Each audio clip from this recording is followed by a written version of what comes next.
Irmãos, quero convidá-los a um tema muito especial, um dos maiores temas nas Escrituras Sagradas, e o descanso no Senhor. Agora, em Mateus capítulo 11, convidando vocês a ir para esse texto de Mateus capítulo 11, indo dos versículos 25 até o final, nós vamos encontrar o grande convite do Senhor Jesus para entrar no descanso de uma vida plena com Ele.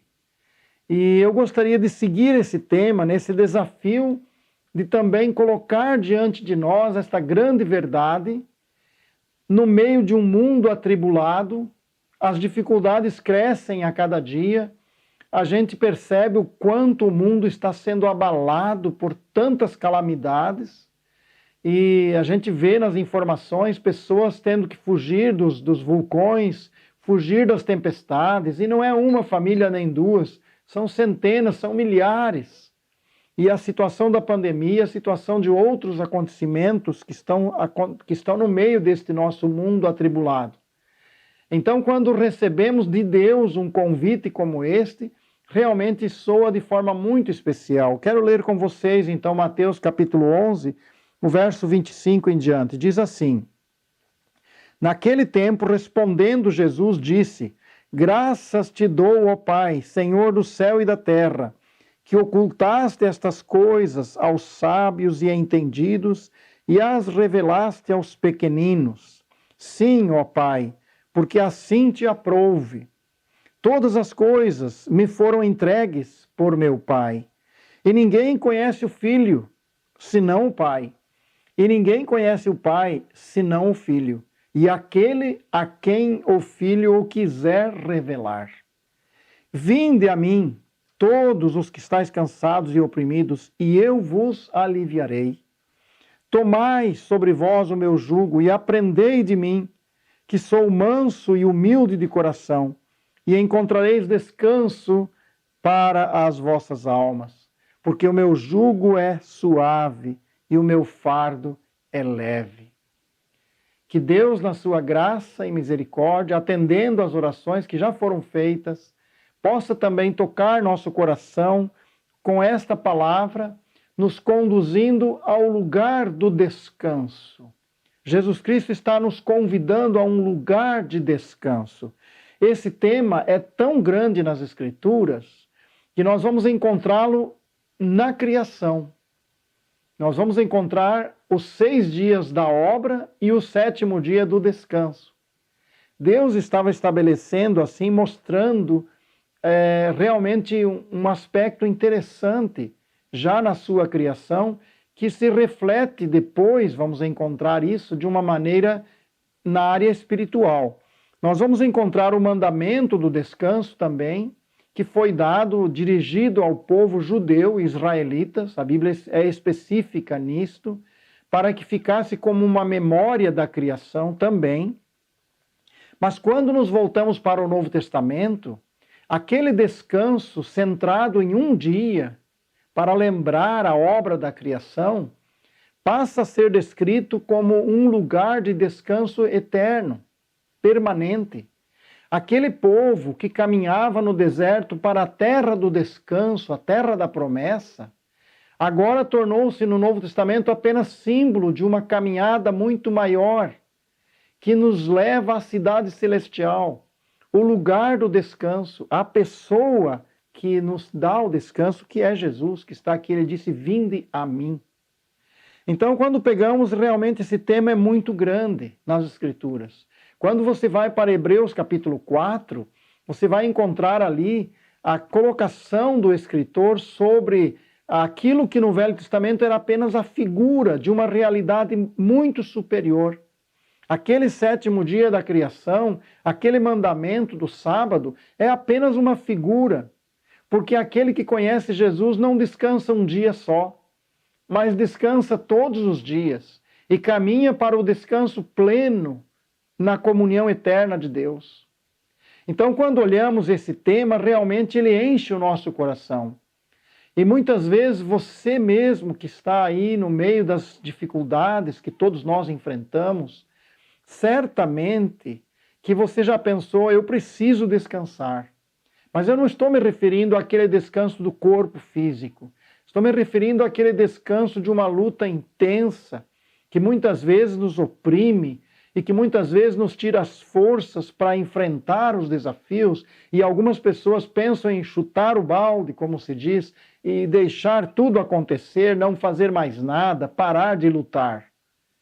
Mas quando pensamos que o Senhor prometeu um dia, um lugar, onde o descanso acontecerá de forma plena, então podemos andar com Ele agora e viver essa experiência desde já, dia após dia, trazendo a Ele. E assim veremos aqui no texto como Ele se expressa em relação a isso, colocando-nos diante de um convite que eu não diria que é só para aquela pessoa que não conhece Jesus.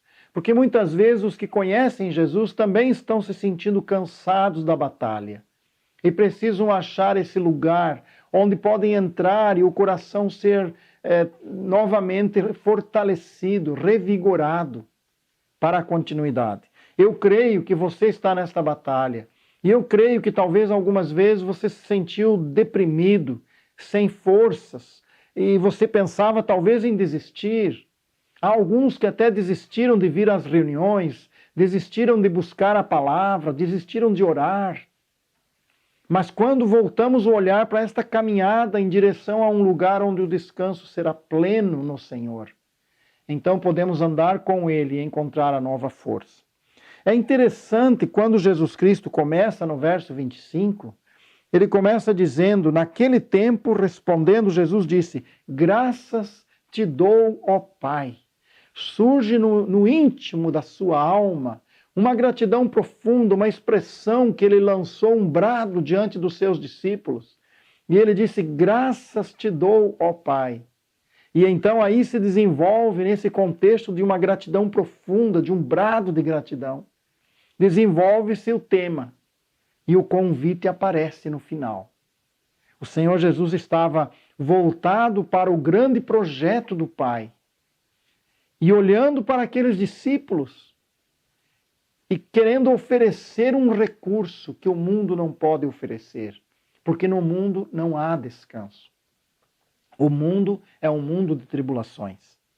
É interessante o que motivou Jesus a olhar para o céu e dizer, graças te dou, ó Pai. E quando olhamos o texto, nós vamos perceber aqui, ele diz, o Senhor revelou. O Senhor trouxe a sua revelação ao homem. O Senhor trouxe a este mundo a revelação de ti mesmo. Mas ele começa no sentido de que esse Deus também sabe a quem revelar a sua glória, o seu espaço de comunhão e de descanso. E, portanto, ele começa dizendo, graças te dou, ó Pai, Senhor do céu e da terra, que ocultaste estas coisas aos sábios e entendidos. E aqui, sem dúvidas, pode nos levar a pensar, então, Deus ocultou aos sábios? Deus não apoia a sabedoria? Deus rejeita os sábios? E é preciso retornar no texto anterior para percebermos que sábios são esses. São os sábios em si mesmo. São aqueles que rejeitam a sabedoria divina. E quando nós pegamos ali no verso 20 em diante, e antes mesmo dos versículos ali, está uma sequência de uma situação em que Jesus ficou muito comovido porque ele passou por várias cidades, fez milagres marcantes naquelas cidades. E quando, por exemplo, quando ele fala de Cafarnaum, onde ele foi viver, Cafarnaum, onde ele esteve com seus apóstolos, onde ele chamou os seus discípulos, e ele diz no verso 23, e tu, Cafarnaum, que te ergues até o céu, serás abatida até o inferno. Esta sabedoria é que ele está dizendo que Deus oculta o seu conhecimento deste tipo de sabedoria que ignora Deus, que quer subir ao céu sem Deus, que quer chegar às alturas sem Jesus. E ele diz, tu, Cafarnaum. E antes disso ele está dizendo, ele vai falando de cidades onde ele passou, e ele chega a dizer no final, eu vos digo, porém, que haverá menos rigor para os de Sodoma no dia do juízo do que para ti. Então é esse tipo de sabedoria que o Senhor ocultou. Quando o coração humano se eleva e quer conhecer Deus pela força própria, desprezando o caminho de Deus em Jesus, esta sabedoria do homem é desprezível e não chegará aos céus, mas chegará ao inferno. E por isso Jesus diz: a obra de Deus é ocultar daqueles que ignoram o projeto em Jesus, a obra em Jesus. E ele diz: graças te dou, ó Pai, porque o Senhor ocultou esta sabedoria, esse tesouro precioso, esta promessa maravilhosa de pessoas que olham para cima querendo fazer o seu próprio caminho sem Deus. Então, o primeiro motivo de gratidão é esse, que Deus não vai facilitar as coisas para aqueles que não querem Deus na sua vida. Deus vai impedir o seu caminho. E por que Deus faz isso? Porque Deus quer que uma hora eles se toquem, eles percebam que eles estão no caminho errado. Deus vai colocar obstáculos, vai colocar impedimentos ao conhecimento da palavra. E quantas vezes as pessoas dizem: eu leio, mas não entendo. O que falta para entender?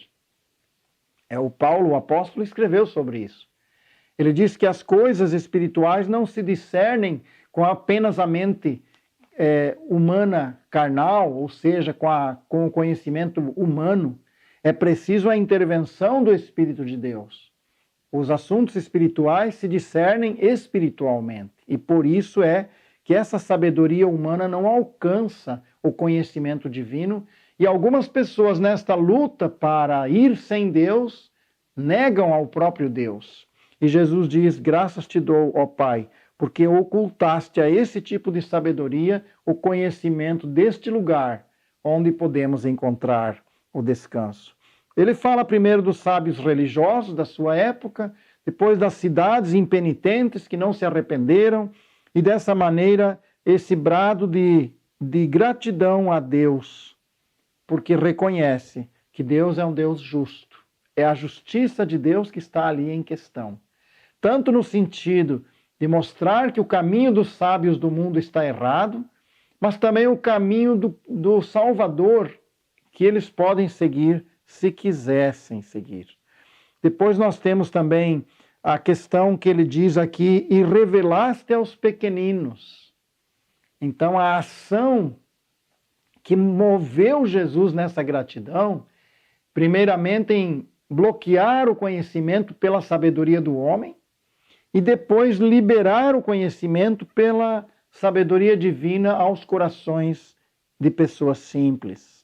É muito interessante que Jesus passou quase a noite toda em oração antes de escolher os apóstolos. Isso está no capítulo 6 de Lucas, quando ele passou a madrugada falando com o Pai sobre quem ele escolheria. E sem dúvidas, lá estava o nome do Pedro, do João, do Tiago e de cada um daqueles que faziam parte de um grande grupo de discípulos.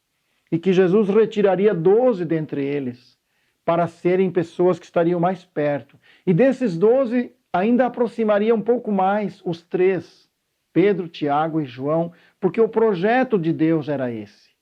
Para que tivessem especificamente conhecimentos que fossem aplicados dentro da própria vocação de Deus para eles. E quando Jesus se depara com esta realidade toda do Pai, dando a ele o conhecimento de como escolher, a quem escolher, então Jesus Cristo manifesta uma profunda gratidão.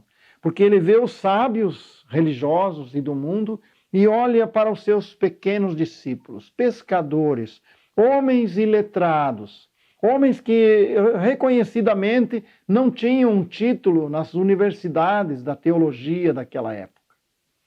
Mas, quando Jesus Cristo vê o projeto de Deus e quando ele passou aquela noite com o Pai, ele ganhou de Deus esses nomes, essas pessoas.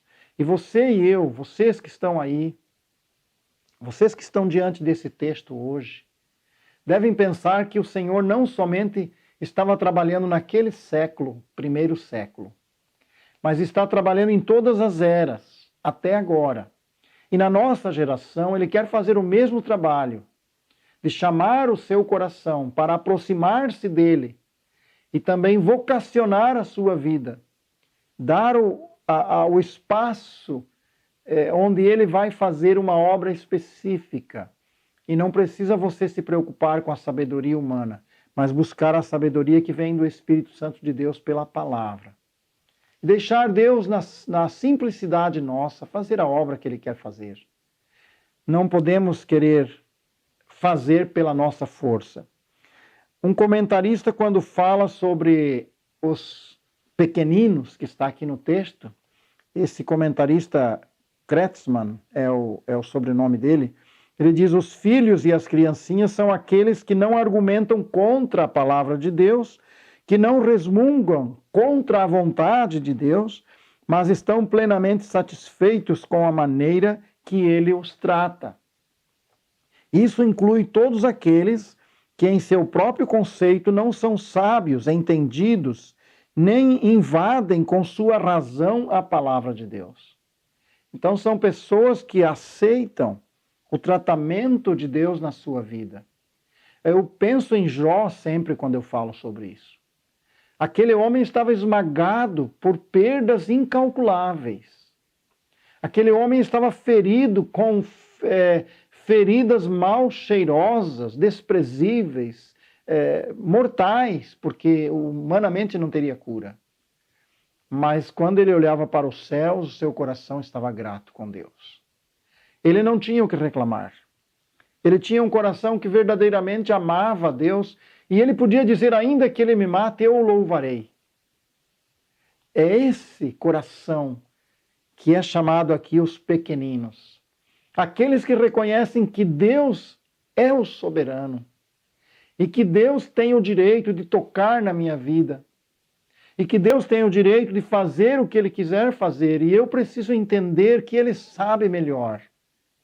E quando Jó perdeu todos os seus filhos, e quando perdeu todos os seus bens, e quando perdeu a saúde, e quando a sua esposa ficou tão cansada que disse: é melhor que você morra, não suporto mais vê-lo assim.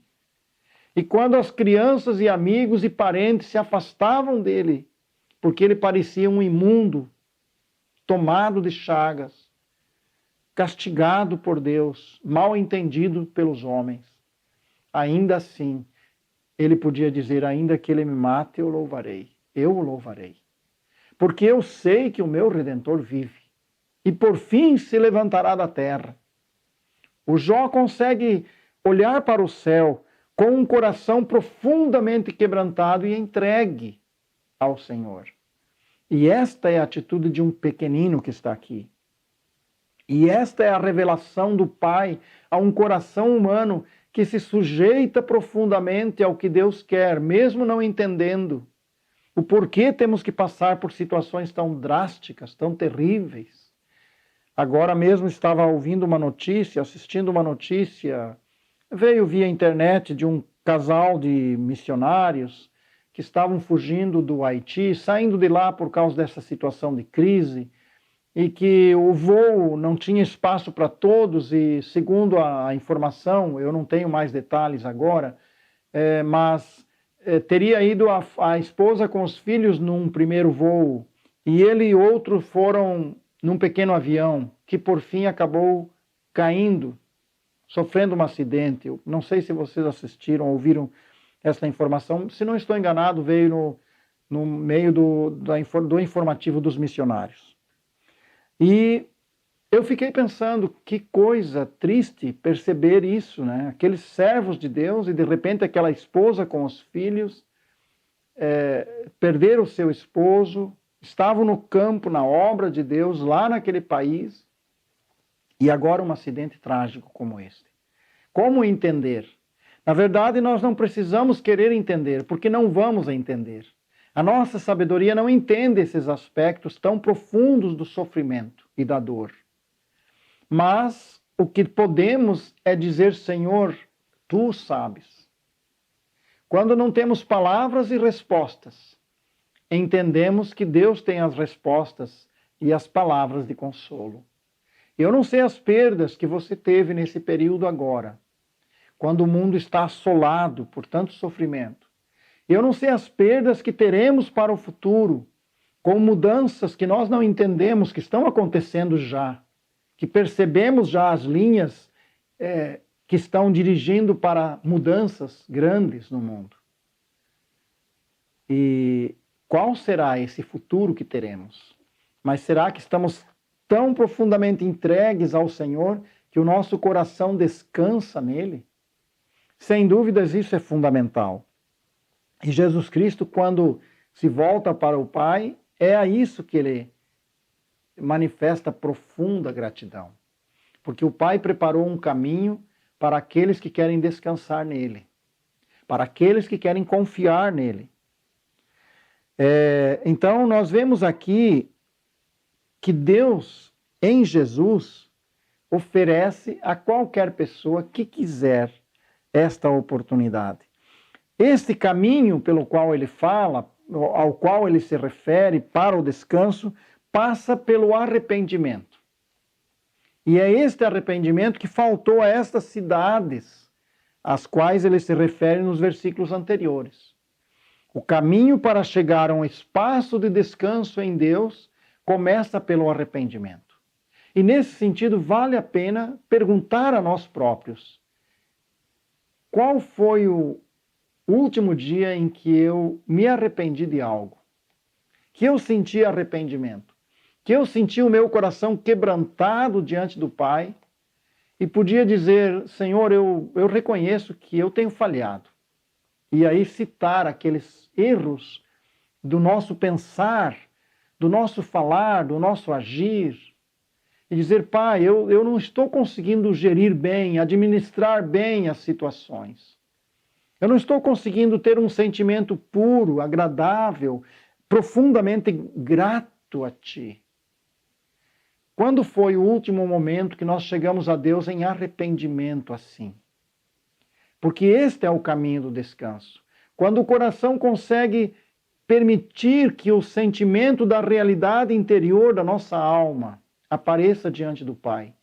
E nós consigamos perceber aquelas tendências do nosso coração a fazer coisas que realmente estão contrariando o projeto divino, a pensar de forma errada.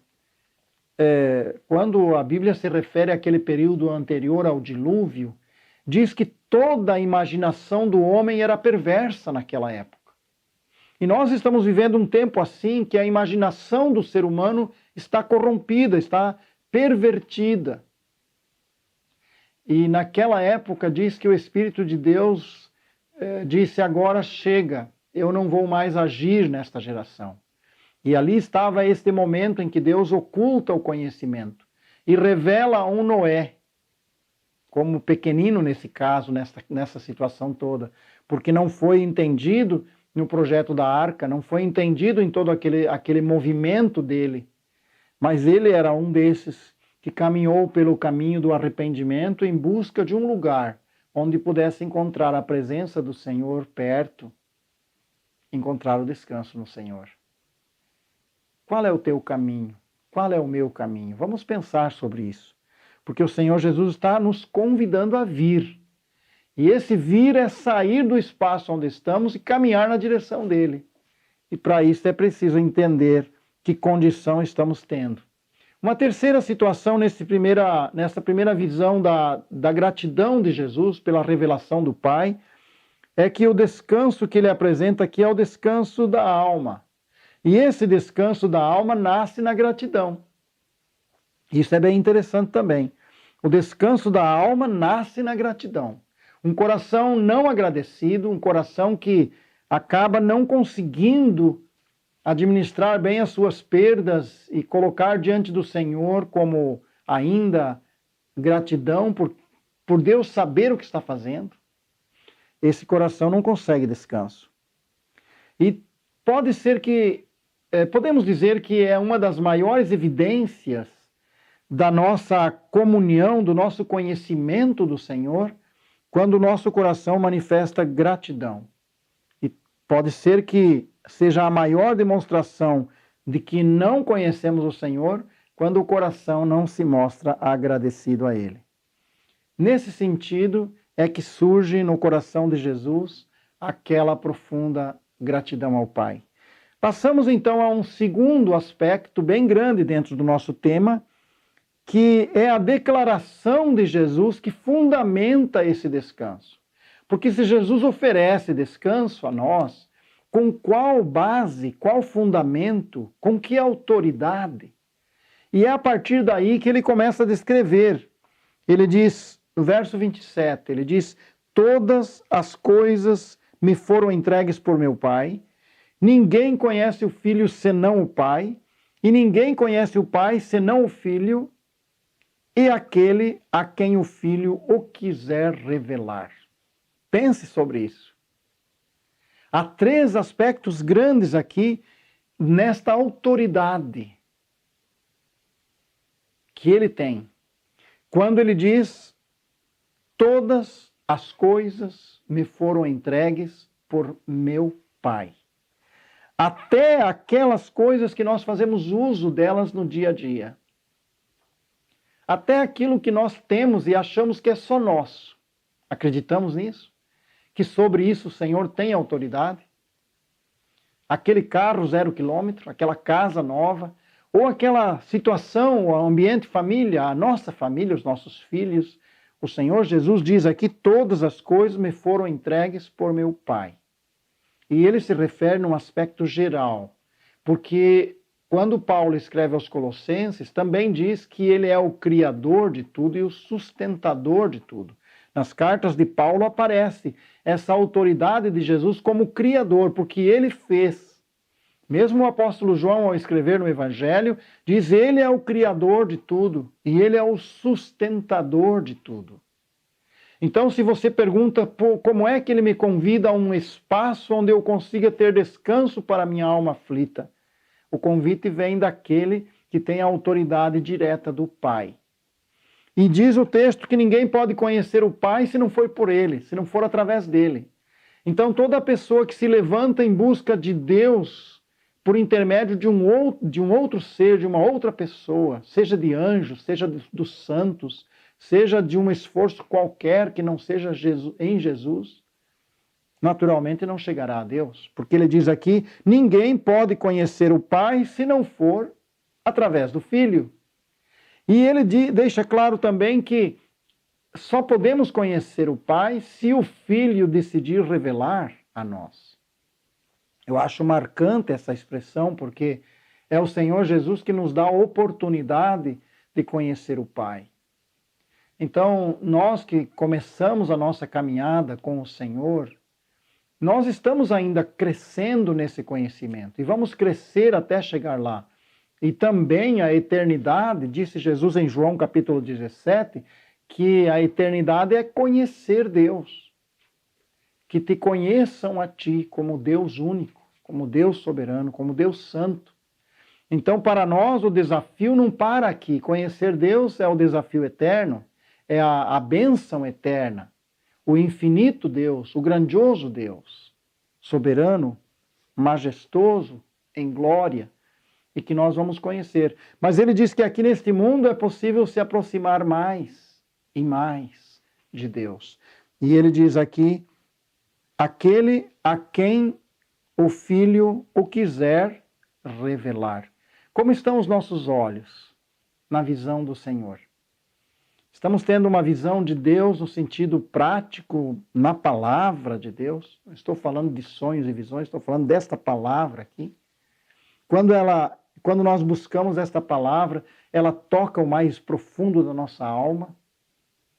Esta palavra estabelece para nós esta base de descanso no Senhor. Mesmo quando as tempestades estão destruindo tudo ao nosso redor, o coração consegue encontrar um espaço de confiança e de abrigo seguro. Mesmo quando perdemos todas as coisas que nos cercam e que são base para a vida humana, ainda conseguimos uma estrutura muito maior que sustenta a nossa alma: Jesus. Realmente é isso que o Senhor está falando. E quando ele diz dessa autoridade, ele está falando que é aí que está o lugar onde nós podemos ter a garantia. E ele fala também num sentido de alcance, quando ele fala todas as coisas. Ele está falando de um poder ilimitado, de um alcance que chega a todos os extremos da terra, nas gerações, em todos os tempos. O Senhor Jesus estabelece para nós e convida-nos a esse espaço que é oferecido a todos. E Deus está falando conosco hoje para que nós possamos confiar e descansar nele, para que possamos nesta noite entregar aquilo que está afligindo o nosso coração, para entregar as ansiedades que aparecem, situações que não sabemos bem como resolver, coisas que afligem a nossa alma. Há muitos textos falando sobre isso. O apóstolo, ao escrever, ele diz: não andeis ansiosos de coisa alguma. Em tudo sejam conhecidas diante de Deus as vossas petições pela oração, pela súplica, pela intercessão, orando uns pelos outros. Então nós temos um recurso tremendo, através da oração, através da palavra, para conseguir fugir das aflições. Mas o texto também não está dizendo que não teremos aflições. Porque aqui, ao falar, vinde a mim todos vós que estáis cansados, ele está já dizendo que esse tempo de canseira também acontece. Que esse momento de esgotar as forças, lutando em batalhas tremendas em nossa vida humana, também é uma realidade. E por isso ele disse: no mundo tereis aflições, mas tende bom ânimo, eu venci o mundo. Então esse contexto geral da palavra é que também nos faz entender o que é esse descanso. E que, num certo sentido, estamos como Israel estava no deserto. Caminhava para a terra do descanso, a terra prometida. Nós caminhamos para a pátria celestial. Então ele não está dizendo que o descanso acontece e nós estamos como que numa bolha neste nosso pequeno universo pessoal, e que o mundo lá fora está em tempestade e nós estamos aqui numa bolha, estamos aqui. No sentido espiritual, estamos sim seguros. Mas no sentido humano, nós vamos percebendo que o Senhor está nos chamando também para uma batalha. Uma batalha que vamos vencer, porque confiamos no Senhor. Ele fala aqui não só da sua autoridade, mas da sua intimidade com o Pai. E que ele diz: ninguém conhece o Pai senão o Filho, e ninguém conhece o Filho senão o Pai. A intimidade e a capacidade, por ser Deus, se ele não fosse divino, não poderia conhecer o Pai com esta intimidade e nesta qualidade. Nós temos também uma questão em que ele diz que é nele que está esse descanso, porque ele somente pode revelar o caminho. E queria seguir para o último aspecto aqui, que é propriamente o convite que está no final. O convite gracioso do Senhor. Quando ele diz no verso 28, vinde a mim, todos os que estáis cansados e oprimidos, e eu vos aliviarei. É um convite aberto, extenso, estendido a todos. O comentarista diz: seu chamado, cheio de autoridade e de bondade, se dirige aos fadigados e oprimidos, aos pobres pecadores, cujo peso das transgressões os curva ao chão, e que não encontram consolo, alívio em qualquer coisa do mundo. Todos eles encontram nele repouso, alívio, nova vida, nova força, seja que fardo lhes tenha sido imposto por outros ou imbecilmente assumido por eles mesmos.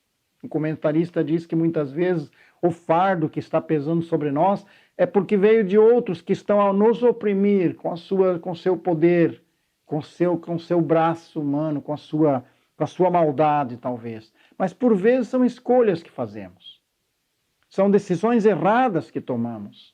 Mas o Senhor diz que, nesse comentário, esse comentarista diz aqui, que entende que Jesus está dizendo que mesmo quando foram erros que cometemos, o Senhor ainda quer nos dar um espaço para consertar, para ganhar outra vez forças e vencer. E ele diz aqui mais, esse comentarista, que em lugar desse peso que, tendo-lhe sido imposto, os esmaga a condenação eterna, Cristo fornecerá outro que é bem diferente e que, por paradoxo, é antes um privilégio.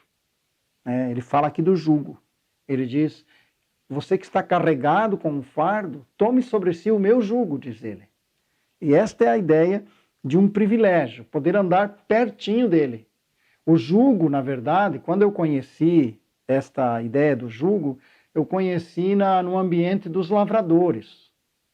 Quando criança, eu vi muitas vezes os lavradores tendo lá 2 bois, ou às vezes 2 cavalos. Não podia pôr um cavalo e um boi, tinha que ser mesmo 2 bois ou 2 cavalos, mas os bois carregavam em cima um jugo que prendia um no outro, obrigando-os a andar juntos, passo a passo, trabalharem juntos o dia todo. E a ideia que Jesus diz é, tome sobre si o meu jugo, ande comigo, aceite a cruz que você tem que carregar, aceite que Deus permite acontecer na sua vida essas situações, porque Deus está preparando algo na sua vida.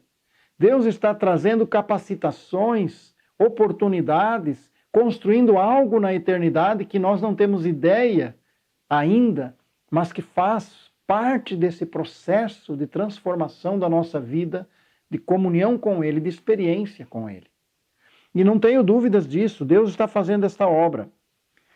Este é o seu jugo, o jugo da cruz, diz o comentarista, que o cristão precisa carregar neste mundo, como seguidores que são daquele que por nós carregou a sua cruz. Então não podemos pensar que entrar no descanso de Deus é viver uma vida acomodada, uma vida sem problemas, sem lutas, porque ele disse que se alguém quer vir após mim, aqui ele diz, vinde a mim, mas ele disse depois, se alguém quer vir após mim, tome diariamente a sua cruz e siga-me. Então o descanso de Deus na vida com Ele passa por esse processo de luta, onde o Senhor mesmo nos capacita para sermos vencedores. É impressionante aqueles apóstolos fracos, que não tinham coragem de enfrentar a grande batalha, e quando Jesus foi preso, eles fugiram todos. De repente, quando tiveram aquele momento em que o Espírito Santo desceu para habitar aqui na terra, e aconteceu no capítulo 2 de Atos, o Pentecostes, você vê uma transformação radical na vida deles. E mesmo um pouquinho antes desse acontecimento que marcou o início da igreja, Jesus já tinha dito que dava a eles do seu Espírito, porque eles não teriam como suportar aquela transição entre a sua morte e a espera pela habitação plena do Espírito, permanente do Santo Espírito. Eles precisavam já ter o Espírito Santo para fortalecê-los. Então, quando nós temos que enfrentar os nossos desafios, o Senhor não nos deixa sozinhos. E no meio desse espaço de batalha, nós encontramos o refúgio, porque Ele nunca permite algo além da nossa força. Se nós estamos desanimando, não é porque Deus nos deu um fardo pesado demais. É porque em algum momento desviamos o nosso olhar e o nosso coração deixou de agradecer a Deus, mesmo por coisas que não entendemos. Agradecer porque Ele é sábio e Ele sabe o que é melhor para nós. O convite que Jesus lança aqui, esse convite, ele diz, tomai sobre vós o meu jugo. Implica numa aceitação, implica em receber algo de Jesus. Depois ele diz, aprendei de mim, implica em andar com Ele. Aprender dele é estar perto dele. E nesse sentido, você está perto dele, da sua palavra, da oração, da comunhão da igreja? Ou você está longe? Porque é isso que determina o quanto nós somos fortalecidos para enfrentar o desafio e descansar nele. E também ele diz aqui, além de vir, tomar e aprender, ele diz depois que há sim um lugar onde podemos, nesse processo de aprendizado, viver numa plena comunhão com o Senhor e num profundo descanso com o Senhor. Quando voltamos para Hebreus capítulo 4, verso 9, esse texto já estamos chegando próximo ao final do nosso tema de hoje, eu gostaria de ler esse texto, porque esse capítulo 4, ele fala que realmente o descanso de Deus, esse descanso espiritual, figurado pelo sábado no Velho Testamento, pelo sétimo dia da criação, e ele diz aqui o repouso do cristão, o capítulo 4. Eu só vou ler o versículo 9. Nesse versículo 9 ele diz: portanto, resta ainda um repouso para o povo de Deus. Temos uma promessa. E gostaria de desafiá-lo a ler essa semana o capítulo 4 de Hebreus. Você certamente ficará maravilhado, tanto quanto eu fiquei, ao observar que aqui se trata de um descanso superior a tudo que o Velho Testamento prometia. É o descanso da fé. É o descanso que começa com o arrependimento e com a plena confiança na palavra do Senhor, na autoridade de Jesus. É o descanso que nasce de uma comunhão profunda, de um andar com Ele, de uma expectativa do melhor, mesmo quando o mundo nos oferece a expectativa do pior. Porque no Senhor nós temos o melhor. E ele diz que há aqui um intervalo. Tomai o meu jugo, ele está falando de um intervalo. Um intervalo onde as perturbações do mundo nos afligem. Um tempo onde nós vamos ter que enfrentar. O comentarista no comentário Esperança diz: a Igreja de Jesus obtém desde já, em seu caminho no meio de todas as tribulações, um aperitivo do descanso divino.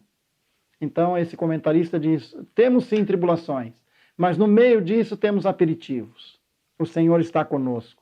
E o Senhor vem refrigerar a nossa alma, vem fortalecer o nosso coração, vem nos renovar a esperança.